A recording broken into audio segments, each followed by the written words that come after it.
बात तो ये है कि एक बार ये सिक्का उछाल लिया जाए कि इस देश में देशद्रोही रहेंगे या देशभक्त रहेंगे, ये एक बार होना आवश्यक है। तो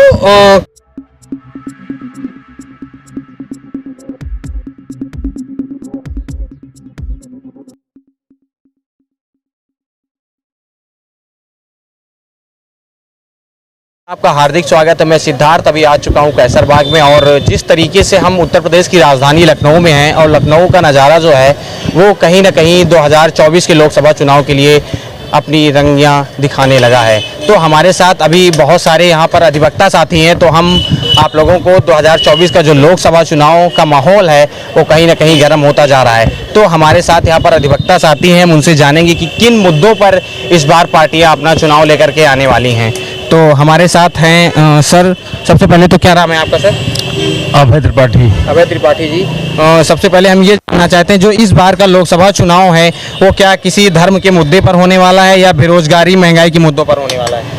देखिए, सबसे बड़ा मुद्दा विकास का होता है। किसी देश की संपन्नता जितनी अधिक होगी, सबसे बड़ा मुद्दा वही है।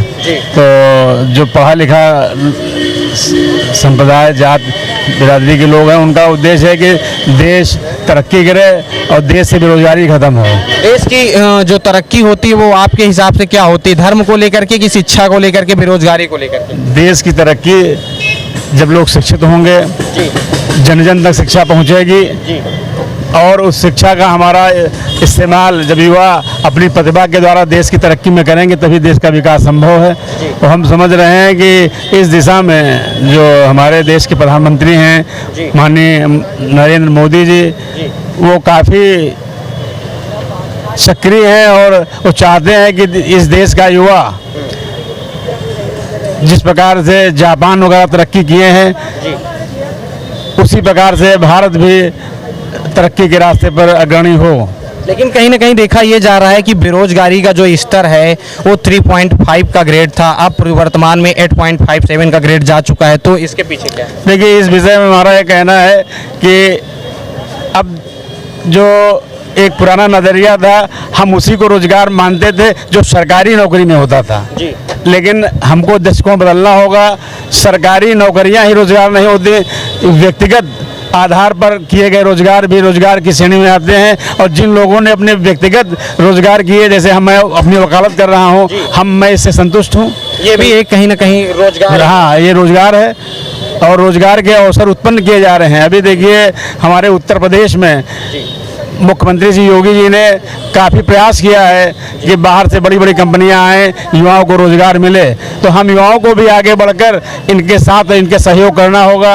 और जिस प्रकार प्रदेश में, देश में भ्रष्टाचार खत्म किया जा रहा है, आतंकवाद खत्म किया जा रहा है, गुंडेगर्दी खत्म की जा रही है, माफियागिरी खत्म की जा रही है, तो ये सब एक दिन हमको रोजगार के अवसर में परिणित दिखाई पड़ रहे हैं। जो ये सारी योजनाएं हैं सरकार की, ये रोजगार के स्वरूप ही हम इसको देख रहे हैं आगे आने वाले भविष्य। कहीं ना कहीं आपका ये कहने का मतलब है कि सरकारी नौकरी को सिर्फ रोजगार ना माना जाए, यहाँ तक कि जो आपके अंदर जिस तरीके का टैलेंट है उसे उसको भी रोजगार माना। क्योंकि देखिए, इसीलिए जब से माननीय मोदी जी आए, उन्होंने कौशल विकास योजना के मामलों में काफ़ी अपना दृष्टिकोण विकसित किया है कि जिसमें टैलेंट है, आप में विकास करने का, चाहे आप कोई छोटे से लोहार का काम करते हो, बढ़ई का काम करते हो, प्रत्येक क्षेत्र में रोजगार के अवसर खुले हैं। लेकिन हम युवाओं को इसके लिए आगे आना होगा। चलिए, बहुत बहुत धन्यवाद आपका। और हमारे साथ दादाजी हैं, हम इनसे भी जानना चाहेंगे कि इस बार का जो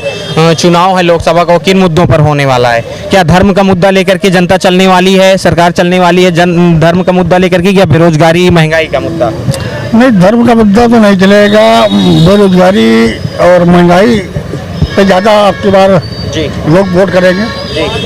महंगाई बहुत ज़्यादा है, हर आदमी जो मिडिल क्लास छोटा तबका है उससे बहुत परेशान है। अच्छा, तो कहीं ना कहीं जो 19 का लोकसभा चुनाव था वो एक तरफा एक धर्म के तरीके की था कि हिंदू धर्म को लेकर के सारी बातें हुई थी। तो क्या इस बार भी क्या जनता उसी बहकावे में आने वाली है या अच्छे दिन की और दूसरे दिखाने वाली है? नहीं, अब जनता समझ चुकी है कि धर्म के नाम पे जो हो रहा है, हिंदू मुस्लिम और ये वो, देखो हर तबके में हर तरीके के लोग होते हैं। मैं भी हिंदू हूँ, मैं भी राम का भक्त हूँ, और मेरी भी, मगर यह है कि बेरोजगारी और महंगाई इतनी ज़्यादा हो गई है कि हम लोग अपने बच्चों को जो प्राइवेट पढ़ा रहे थे उसको निकाल के मैं नगर निगम में डाल रहे हैं जी।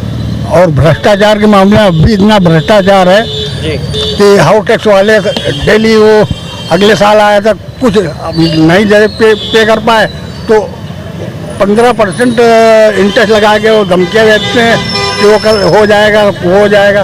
दादाजी कहीं ना कहीं सर का ये कहना है कि अभी भी भ्रष्टाचार खत्म नहीं हुआ, आए दिन भ्रष्टाचार बढ़ता जा रहा है। जी जी ठीक। देखिए, भ्रष्टाचार के लिए हम सबको आगे बढ़ना होगा जी। क्योंकि हम क्यों चाहते हैं कि हमारा काम पहले हो जाए। जी। हम क्यों नहीं उस लाइन में खड़े होकर अपना काम कराना चाहते हैं जहाँ से भ्रष्टाचार की जड़ खत्म होगी। ये प्रत्येक व्यक्ति की जिम्मेदारी है और इसके लिए प्रत्येक व्यक्ति को आगे आना पड़ेगा। आज से हम लोग जब पढ़े थे, हम प्राइमरी स्कूल के पढ़े हुए स्टूडेंट हैं और आज हम यहाँ माननीय उच्च न्यायालय में वकालत करते हैं, तो ये कैसे कहा सकता है कि जो प्राइवेट स्कूल हैं वही अच्छी शिक्षा दे रहे हैं। हम सबको एक बार अपने को मजबूत करते हुए, विश्वास में लाते हुए कि हम अपने जो गवर्नमेंट के स्कूल्स हैं उनमें दाखिला लेंगे और बच्चों को वहीं पढ़वाएंगे और हम उस पर प्रेशर देंगे जो वहाँ टीचर, क्योंकि जब हम पढ़ते थे उस समय वो टीचर बहुत न्यूनतम वेतन पाता था। आज का टीचर तो बहुत हायर, लेकिन आज के जो अध्यापक हैं वो वेतन तो अच्छा पाना चाहते हैं लेकिन पढ़ाना तो बच्चों को नहीं। हाँ, तो हमने वही कहा, हर देश के नागरिक की जिम्मेदारी है। ये ना कोई प्रधानमंत्री कर सकता है, ना कोई मुख्यमंत्री कर सकता है। हम प्रत्येक नागरिक जिम्मेदार है इसके लिए। हम प्रत्येक नागरिक जब ये सोचेंगे कि देश का विकास कैसे हो, युवाओं को कैसे रोजगार मिले, युवाओं को अच्छी शिक्षा कैसे दें, अगर जब हम इस विषय पर स्वयं सोचेंगे और स्वयं आत्मचिंतन करेंगे तभी ये संभव है। लेकिन जनता जो होती है वो एक बार सरकार को मौका देती है सोचने के लिए, करने के लिए, तो अगर जनता खुद सक्षम होती है सारा सब कुछ करने के लिए तो सरकार का प्रस्ताव ही ना होता फिर तो। नहीं, सरकार ने प्रस्ताव किए, सरकार ने अच्छे टीचर्स, आज भी देखा जाए जो गवर्नमेंट के टीचर्स हैं उनकी एक क्वालिफिकेशन होगी, उनके अंदर डिग्रियां होंगी, वो अव्वल सब में रहे होंगे तभी उनका सिलेक्शन हुआ होगा। तो ये जिम्मेदारी उस टीचर की बनती है कि उसे पढ़ाना, उसे पढ़ाना चाहिए, जिम्मेदारी से पढ़ाना चाहिए, क्योंकि जो युवाओं का भविष्य इसी में है।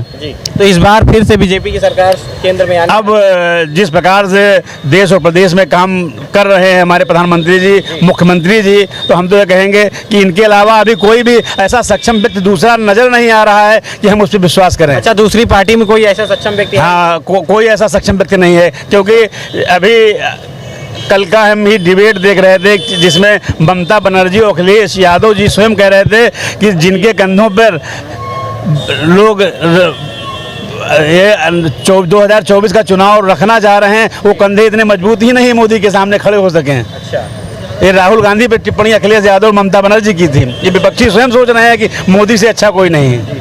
तो कहीं ना कहीं बताया जा रहा है कि विपक्ष में भी कोई ऐसा उम्मीदवार नहीं है जो एज अ पीएम के लिए दावेदार हो। तो हमारे साथ और भी अधिवक्ता साथी हैं, हम इन लोगों से भी जानेंगे। नमस्ते सर। नमस्कार, क्या नाम है सर आपका? विवेक कुमार मिश्रा। मिश्रा जी, हम आपसे ये जानना चाहते हैं कि जो लोकसभा का चुनाव आने वाला है, लोकसभा का चुनाव इस बार क्या धर्म के मुद्दों पर होने वाला है या विकास के मुद्दों पर? भाई साहब, सबसे पहली बात तो ये है कि एक बार ये सिक्का उछाल लिया जाए कि इस देश में देशद्रोही रहेंगे या देशभक्त रहेंगे। ये एक बार होना आवश्यक है। तो आपकी नज़रों में देशद्रोही कौन है? ये सभी समझते हैं कि देशद्रोही कौन है। जो इस देश का नहीं है, खाते हैं यहाँ की, गाते हैं किसी अन्य देश की, वो देशद्रोही है हमारी नज़रों में। आपके हिसाब से देशद्रोही की एक परिभाषा क्या होती है कि जो अपने देश में रह रहे हैं, जो इस राष्ट्र के हैं, इस राष्ट्र के प्रति समर्पित हैं, वही राष्ट्रवादी या देशभक्त हैं। इसके अतिरिक्त जितने भी हैं वो देशद्रोही हैं। तो देशद्रोही का कहीं ना कहीं आपका मुड़ाव जो रामचरितमानस को लेकर के तो नहीं है कि जो टिप्पणियां की गई? मैंने उस मोड़ के विषय में नहीं कहा। मैं सिर्फ देशद्रोही और देशभक्त की बात कह रहा हूँ। तो आपकी नज़रों में कहीं ना कहीं जो धर्म का विरोध कर रहे हैं वो देशद्रोही हैं? नहीं, धर्म के विरोध वाले को मैंने देशद्रोही नहीं कहा। ये धर्म कहाँ से आ गया देश के बीच में? जी जी, सबसे पहले देश है अपना, सबसे पहले अपना देश है, उसके बाद में कुछ और है। चलिए, बहुत बहुत धन्यवाद। जी सर, क्या नाम है आपका?